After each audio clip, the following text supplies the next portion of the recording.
A very good evening to you on this 28th day of April. I trust you're doing fine. My name is Daisy Paul and our sign language interpreter is Naomi Matthew, and we welcome you to this program tonight. Now, the Judicial Service Commission has commenced the vetting and recruitment of candidates to fill a vacancy at the Supreme Court of Kenya. This vacancy follows the death of Justice Mohamed Kathar Ibrahim in December 2025.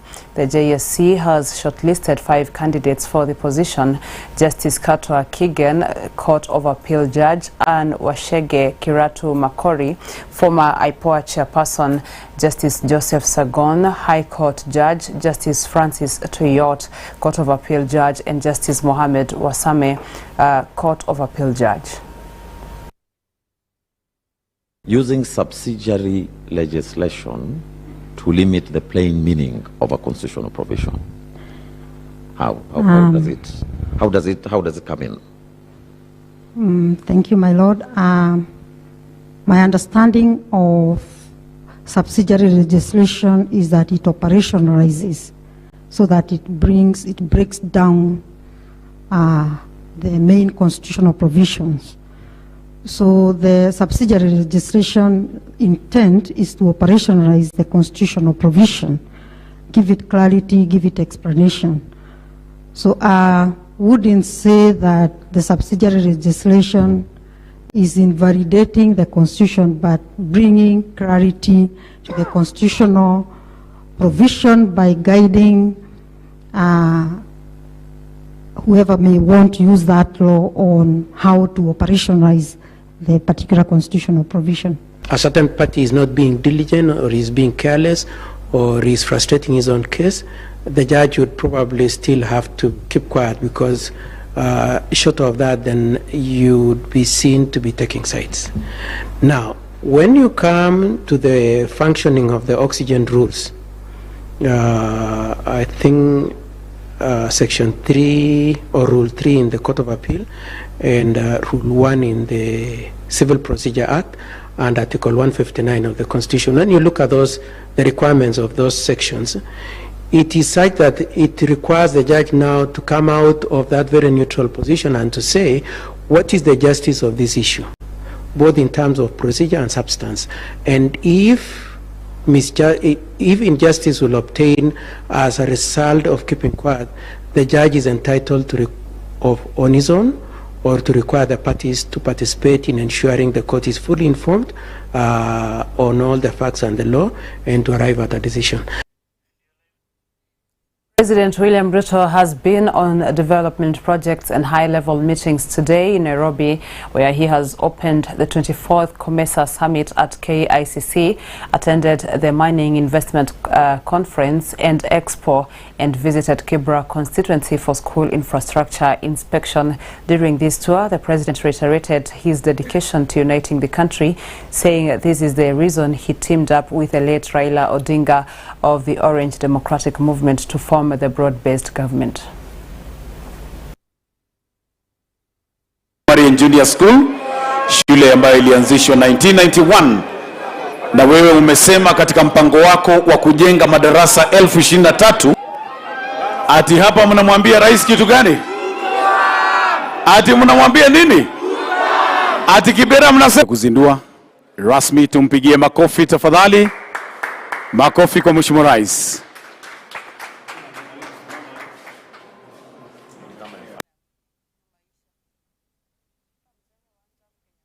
Beautiful school. Yes. 4 classrooms. Yes. Very good, very good. So, how do we develop every child in Kenya? The greatest empowerment any parent, any society, or any government can give to its children and its future is education.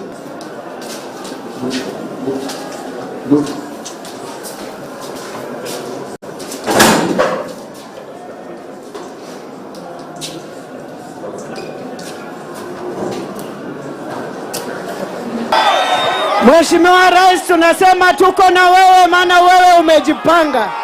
Tunasema tuko na wewe maana uko na plan ya vijana. Tunasema tuko ndani ya 2 term kwa sababu sisi kina mama umetupatia nia, umetupatia dignity. Nairobi oye! Nairobi oye!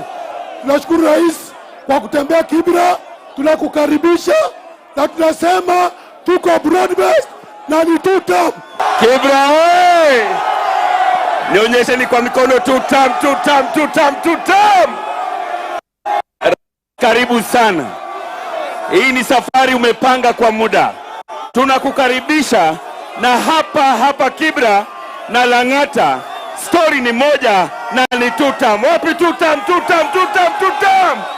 Mimi nilikuwa hapa last year. Si namna hiyo? Na wakati nilikuwa hapa niliahidi watu wa Ayani, vile nilisema kwa watu wote wa Nairobi, ya kwamba lazima tuwe na mpango kuhakikisha kila mtoto wa Kenya anapata nafasi ya kusoma, tuwe na madarasa ya kutosha na tuwe na walimu wa kutosha. Munajua hizi manyumba za reli ziko hapa. Kuna manyumba ingine 900 hapa mbele. Hizo manyumba zilikwama kwa muda mrefu. Sikizeni watu wa Ayani. Ayani oye! Sikizeni watu wa Kibra. Hizo nyumba 900 iko hapa. Sasa nimepatia instructions watu wa housing wachukue hizo nyumba, wakamilishe na wapatie watu wa hapa Kibra waishi katika hiyo manyumba. Kibra oye! Parents in Kamukunji constituency, Nairobi, are calling for the government to fully implement free education as schools reopen, citing the rising costs of living and the financial strain on households. Speaking during a bursary disbursement exercise in the constituency, parents expressed concern that the funds allocated through the Constituency Development Fund are insufficient. Despite receiving bursaries, many noted that they are still required to pay approximately 24,000 Kenyan shillings in school fees. Any amount they say remains unaffordable under current economic conditions.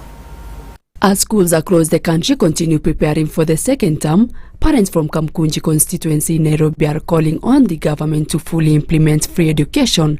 They say the rising cost of living has doubled and is placing a heavy burden on many families. Jambo ambalo tunalitaka hasa ni kuwa na free education. Tuachane na mambo haya ya kutoa bursaries kila mwaka. Tuwe na hizi pesa zote katika bajeti moja, katika mfuko moja, na kila mwanafunzi asomeshwe bure katika shule za sekondari. Hiyo itaondoa uzito mkubwa na ni haki na usawa. Kwa sababu mambo haya ya kutoa fees ambayo wengi hawezi kulipa inawaacha wananchi wengine. Na katiba yetu inahakikisha kwamba kila Mkenya ana haki sawa. Speaking during a bursary distribution exercise where 6,600 students received support, the parents said the funds are not enough. They noted that they are still required to add about 24,000 Kenyan shillings in school fees, which they say is unaffordable due to the current economic situation. Kamukunji Member of Parliament Yusuf Hassan acknowledged the growing need for education support, saying the number of students has increased significantly over the past 15 years. Fasi wote wanaweza kusoma waje kusoma, lakini hivi sasa naona kwamba kuna watoto wengi kwa sababu ya ukosefu wa uwezo wala pesa, wazazi wamewaweka nyumbani. Hiyo ni kinyume na sheria, na tutashirikiana na idara za serikali, hasa Deputy County Commissioner, kuzunguka kwenye vitongoji na nyumba za watu kuhakikisha kwamba watoto wanakuja shuleni. He said this rise is linked to efforts to keep children, especially boys, in schools and away from crime and other negative activities. Shule za serikali. Shule ya serikali ikimfundisha mwananchi mdogo wa Kenya, akimaliza haki yake ni kupatiwa certificate. Kama kuna arrears, hawa ni watu wenye mapato madogo, wametoka kwenye vitongoji, hawajiwezi. Arrears za shule are unpayable. Ukiangalia imekuwa kubwa zaidi, na ni makosa kwa shule kulimbikiza arrears mpaka mwisho, wanasubiri mpaka mtoto anapomaliza shule. The MP also said that more than 73,000 students have benefited from bursary support under his leadership. Reporting for Prime News, Mariam Kendi.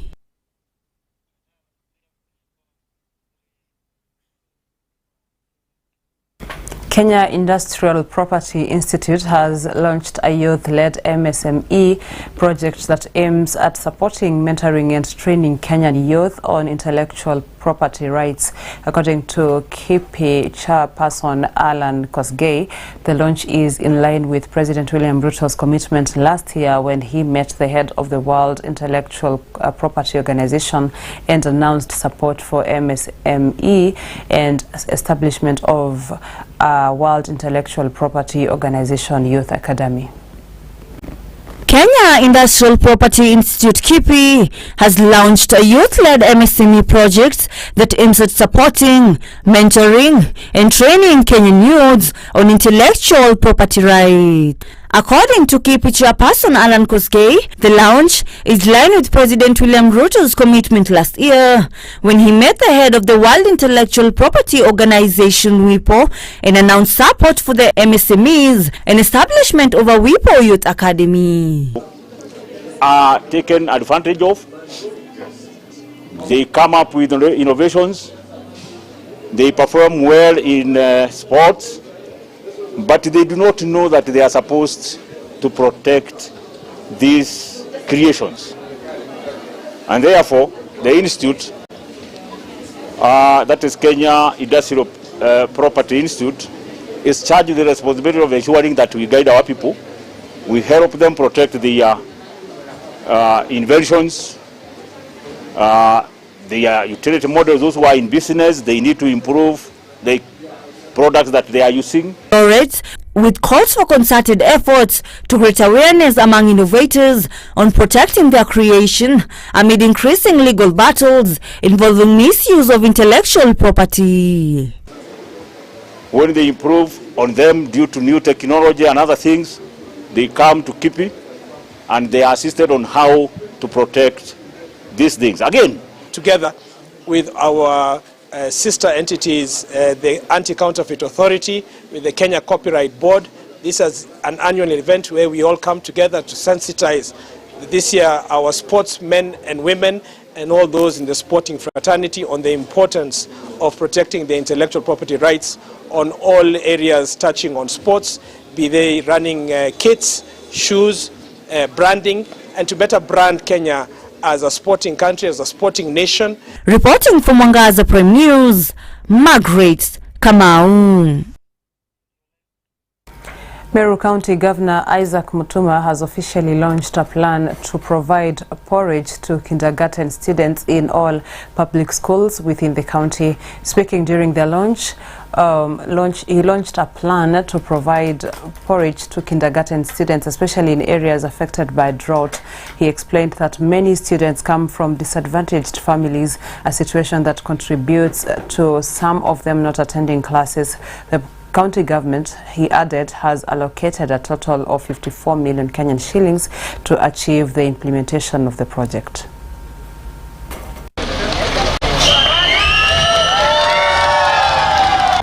I feel deeply honored to have you on this auspicious occasion as we officially kickstart the distribution of school meals and nutrition program, porridge flour, to all public preschools in all corners of Meru County.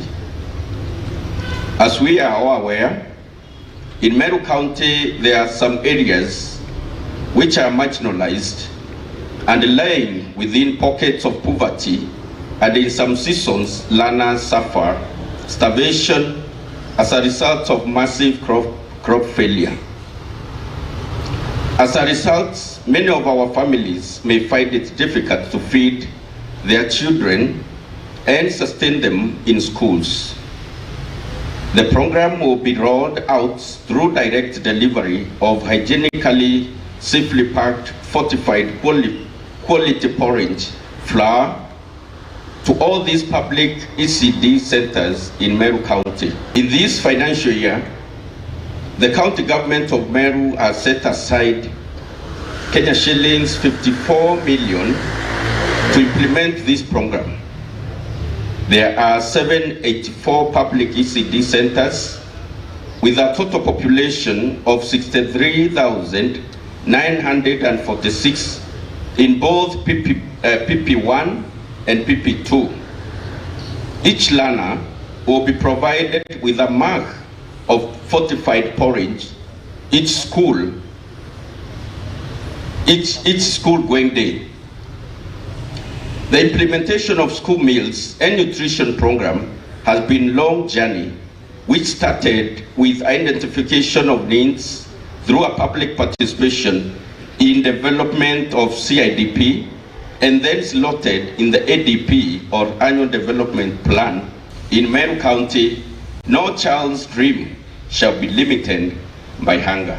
My administration is committed to providing quality ECD education to all ECD centers. This is in tandem with National Government Basic Education Act 2013, Meru County ECD Act 2016, and Sustainable Development Goal, whose emphasis is provision of quality education for all, always unblocked. From Meru County, we are now taking a short commercial break. Herbert Angofa will be coming back with more in a short while.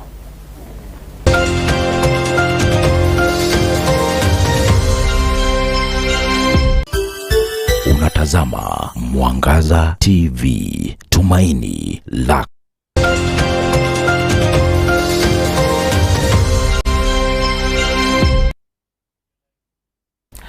Welcome back. A multi-agency security team in Nyeri Central has seized counterfeit liquor and equipment worth approximately 10 million Kenyan shillings following an early morning operation targeting an illegal distillery.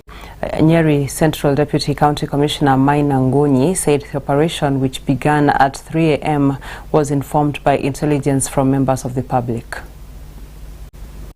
Nyeri Central Deputy County Commissioner Maina Ngonyi has noted that the raid was conducted at unlicensed premises allegedly operated by a tenant identified as Lawrence Ndegwa Muthondia within a property owned by Richard Wachira. According to Ngonyi, authorities recovered a range of counterfeit alcohol products imitating well-known brands. We were able to come to these premises that is not licensed to undertake the liquor business.